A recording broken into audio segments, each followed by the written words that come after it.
सुप्रभातम बच्चों। आज हम 8वीं कक्षा के 5वें पाठ के पाठ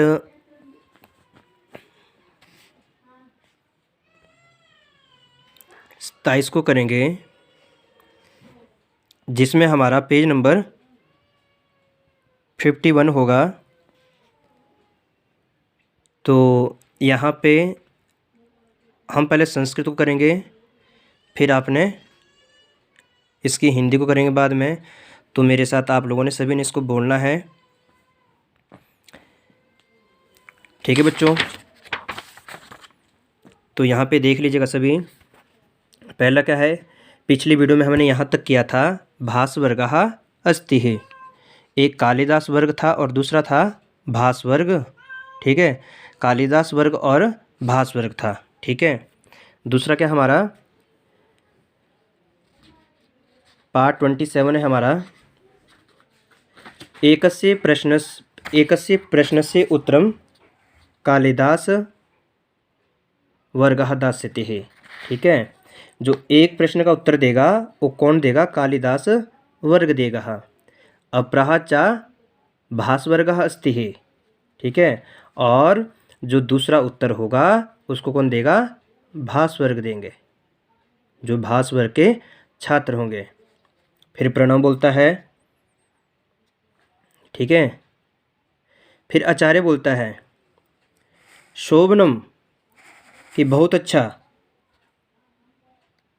अतीव सुंदरम आयोजनम कृतम, ठीक है। बहु सुंदर कार्यक्रम का आयोजन किया गया, ठीक है। अधुना प्रारंभम कुर्वन्तु, ठीक है। ठीक, बहुत अच्छा कार्यक्रम का आयोजन किया गया है और अब इसको हम क्या करेंगे? अधुना प्रारंभ कुर्वन्तु, और अब इसको हम क्या करेंगे? शुरू करेंगे, ठीक है। फिर प्रणव बोलता है संस्कृतम इति पदस्य का अर्थ। ठीक, प्रणव बोलता है कि संस्कृत के पद का अर्थ क्या होता है, ठीक है। संस्कृत के पद का अर्थ क्या है? फिर है विश्वास बोलता है शुद्धम परिष्कृतम इति संस्कृत पदस्य अर्था अस्ति है, ठीक है। फिर विश्वास बोलता है कि संस्कृत पद का अर्थ क्या होता है? शुद्ध। और परिष्कृतम इति संस्कृत पदस्य अर्था अस्ति है, और जो संस्कृत पद का अर्थ होता है, किसके अर्थ की बात कर रहे हैं? परिष्कृतम के। तो इसका अर्थ क्या होता है बच्चों? सजा हुआ, ठीक है। फिर सुमेधा बोलती है संस्कृत भाषा या कति रूपाणि सन्ति है। फिर सुमेधा बोलती है कि संस्कृत भाषा के कितने रूप होते हैं। फिर प्रबुद्ध बोलता है संस्कृत भाषा या द्वे रूपे स्तः। संस्कृत भाषा के कितने रूप होते हैं? 2 रूप होते हैं, एक वैदिकम संस्कृतम, द्वितीय च लौकिक संस्कृतम, ठीक है। कि एक कौन सा भाग होता है? एक वैदिक भाग होता है और दूसरा कौन सा भाग होता है? लौकिक संस्कृतम, ठीक है। फिर है प्रणव बोलता है फिर वैदिक संस्कृत से किम प्रमुखम साहित्यम अस्ति, कि वैदिक संस्कृत का प्रमुख साहित्य कौन सा है? कि वैदिक संस्कृत का प्रमुख साहित्य क्या है, कौन सा होता है? फिर निष्ठा बोलती है चत्वारः वेदाः ब्राह्मण ग्रंथः आरण्य ग्रंथः उपनिषदः च वैदिकम साहित्यम कथ्यते है, ठीक है। 4 वेद हो गए, ब्राह्मण ग्रंथ हो गया है, आरण्य ग्रंथ हो गया है, उपनिषद वैदिक साहित्य कहलाते हैं, ठीक है। फिर सोमेधा बोलती है लौकिक संस्कृत से आरंभः कदा अभवत, ठीक है। कि लौकिक संस्कृत का आरंभ कब हुआ, ठीक है। कि लौकिक संस्कृत का आरंभ कब हुआ। फिर विवेक बोलता है वाल्मीकिः कालात् लौकिक संस्कृतस्य प्रारंभः मन्यते, अस्य कृते रामायणं लौकिक संस्कृतस्य आदिमः ग्रंथः अस्ति है। महर्षि वाल्मीकि जी ने के समय लौकिक संस्कृत क्या हुई थी? आरंभ हुई थी, प्रारंभ हुई थी। अस्य कृति रामायणं लौकिकसंस्कृतस्य आदिमः ग्रंथः अस्ति। ठीक है, और इनकी रचना रामायण लौकिक संस्कृत का आदिमः ग्रंथः अस्ति है। कौन सा ग्रंथ था? आदिमः मीन्स होता है पहला ग्रंथ है। फिर प्रणव बोलता है लौकिक संस्कृतस्य अन्य प्रमुखः ग्रंथः के चा तेषां प्राणेतारः।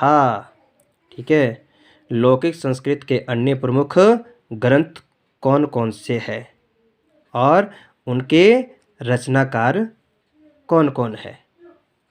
फिर प्रज्ञा बोलती है महाभारतम व्यासेन विरचितम।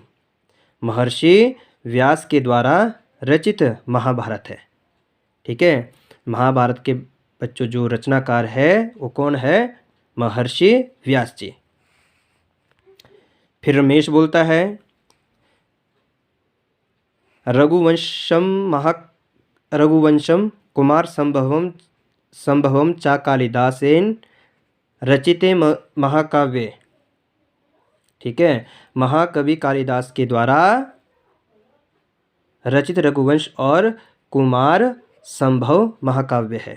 फिर शुभ्रा बोलती है कालिदासेन एव रचितानि अभिज्ञान शाकुंतलम मालविकाग्नि मित्रम विक्रमोर्वशीयम च एतानि त्रीणि नाटकानि। कालिदास के ही द्वारा ये 3 नाटक भी रचे गए हैं। तो पहला कौन सा है बच्चों? अभिज्ञान शाकुंतलम। दूसरा कौन सा है? मालविकाग्नि मित्रम। और तीसरा क्या है? विक्रमोर्वशीयम। ठीक है, फिर वरुण बोलता है वरुणः शिशुपाल वधम माघेन रचितम काव्यम। और जो शिशुपाल वध की रचना है वो किसकी रचना है? माघ। ठीक है, नीति शतकम भर्तृहरिणा लिखितम। और जो नीतिक शतक है वो किसके द्वारा लिखी गई है? भर्तृहरि के द्वारा लिखी गई। फिर है पंचतंत्रम विष्णु शर्मणः लिखितम। और जो पंचतंत्र है उसके रचनाकार कौन है? विष्णु शर्मा। और कादम्बरी बाणभट्टेन विरचितः कथः। और जो कादम्बरी है वो किसके द्वारा लिखी गई बच्चों? बाणभट्ट के द्वारा लिखी गई है।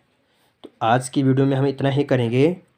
शेष जो हमारा होगा उसको अगले वीडियो में करेंगे। तब तक के लिए बच्चों धन्यवाद।